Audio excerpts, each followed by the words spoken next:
In the ever-expanding world of K-pop, the word rookie often implies struggle. Years of training, countless stages where idols prove their worth, and a long road before making any impact on an already saturated industry. But AHOF, the rookie boy group that debuted in 2025, is rewriting that definition.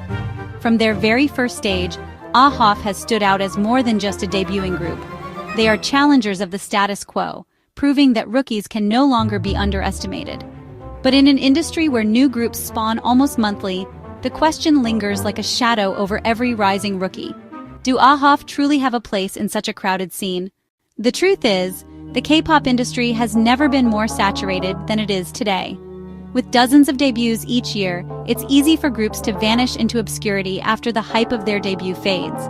Many disband within a few years due to financial struggles, lack of recognition, or the sheer difficulty of competing against the Big Four powerhouses, SM, YG, JYP, and HYBE. These companies dominate not just because of their resources, but because they've shaped the public perception that artists from big agencies are destined for fame the moment they debut.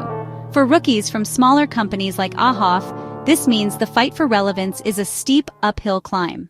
And yet, AHOF has managed to cut through the noise. Unlike many groups that disappear into the background after their debut, AHOF is still being talked about, not just in passing but consistently in fan spaces, social media, and even among industry insiders. They've proven that survival in this overcrowded industry isn't solely determined by the name of the company backing you, but by a delicate balance of talent, timing, fan power, and company strategy. Talent, the core that cannot be ignored. One reason AHOF stands tall amid the saturation is the undeniable talent of its members. Their debut performances weren't just good, they were polished to a level often associated with senior idols. Vocals, rap, and dance were delivered with a confidence that belied their rookie status. Fans have pointed out that AHOF's live stages feel seasoned, as if they've been performing for years rather than months. In a landscape where only the most eye-catching performances stick, AHOF has managed to capture attention through pure skill. Fans, the silent powerhouse. Another critical element to their success is the fandom, often called the lifeblood of a group. For months, AHOF's fans embraced the moniker of Nameless Fandom, a placeholder name that, oddly enough, became a source of identity. It reflected both the mystery of AHOF and the raw, unshaped loyalty of their supporters. That changed just days ago, when the company officially announced the fandom name FOHA. The reaction was immediate and intense. Some fans welcomed it as a fresh start, while others voiced strong dissatisfaction. To them, FOHA felt distasteful, almost disconnected from the group's spirit. A significant number even claimed they would rather remain nameless than embrace the new title. Despite fans raising their concerns to the company, their feedback has yet to result in any changes. This moment reflects something deeper about AHOF's journey. Fandom is not just about cheering on stage performances, it's about identity, ownership, and the emotional bond between artist and audience. The name debate has become part of AHOF's narrative, a reminder that fan culture is as vital as the music itself. But despite all this, fans still acted with the force of an already established community. They organized streaming teams, funded promotional projects, and supported charting efforts as if AHOF were veterans. In today's K-pop market, where fandom wars and streaming records often define success, AHOF's fanbase has proven that loyalty and unity are just as vital as numbers. This fan dedication is what gives AHOF staying power. Even if the group isn't yet competing at the level of the biggest names, their fandom ensures that their presence is felt, online, on charts, and in conversations. Beyond talent lies the beating heart of any K-pop group, its fandom. FOHAs, whether united or divided over their new name, have proven their dedication time and again. Long before the official name was chosen, they organized streaming teams, set up global projects, and supported every charting effort with a drive more typical of long-established fandoms. This loyalty is what gives AHOF resilience.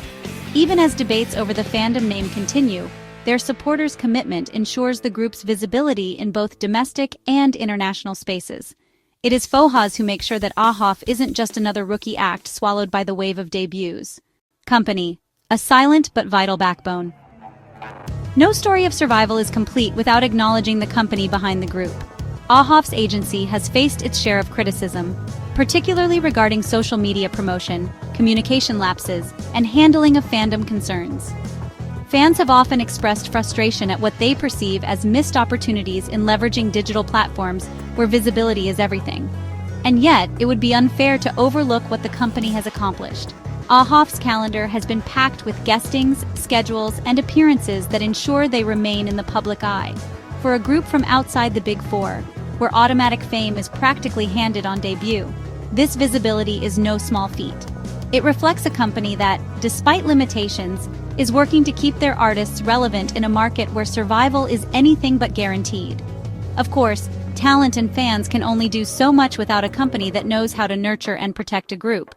While AHOF doesn't come from a Big Four agency, their company has shown a surprisingly sharp understanding of how to position rookies in a cutthroat market. They might not maximize exposure through strategic promotions, collaborations, and keeping the group, but they've given AHOF opportunities that other small company groups often miss out on.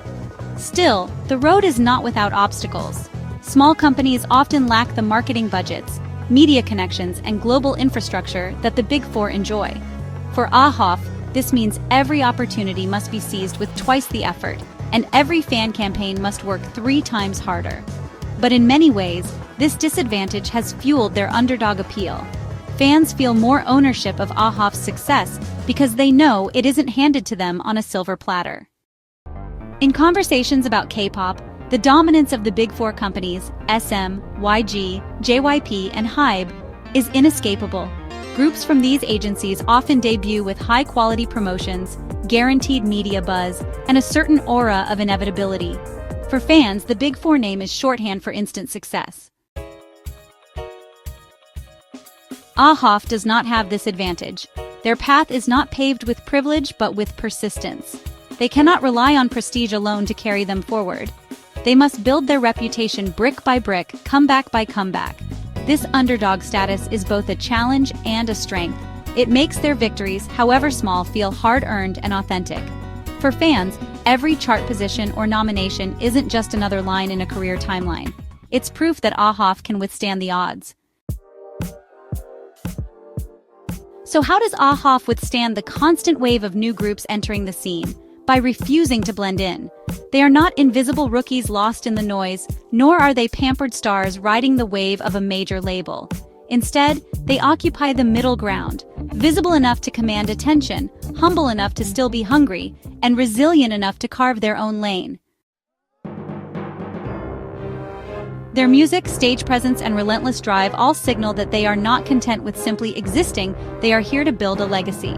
Where some rookies fade quickly after debut, AHOF continues to find ways to stay relevant, whether through brand rankings, nominations, or viral moments online. Most importantly, they represent something rare in modern K-pop, a rookie group carving its place without relying on a Big Four label's automatic advantages. Their journey is not without challenges. The fandom debates, the company missteps, and the ever-growing competition from new debuts. Yet, their story so far suggests something crucial. Relevance is no longer reserved for the privileged few. They are proof that with the right mix of raw talent, passionate fans, and a supportive company, survival, and even success is possible outside the usual giants. AHOF's future is far from certain, but perhaps that is what makes their story compelling. With so many groups vying for attention, every comeback is a test. Every stage they perform, every award they are nominated for, every debate their fans engage in, all of it becomes part of a living narrative. They are not just debuting into K-pop, they are testing its very limits, asking whether there is still space for fresh voices in a crowded arena. Every performance is a chance to either soar higher or risk being overlooked. But if AHOF's debut year is any indication, they have the grit, the fandom, and the artistry to rise above the noise. In 2025, the word rookie no longer means starting small. Thanks to groups like AHOF, it means starting strong, even in the most competitive era of K-pop.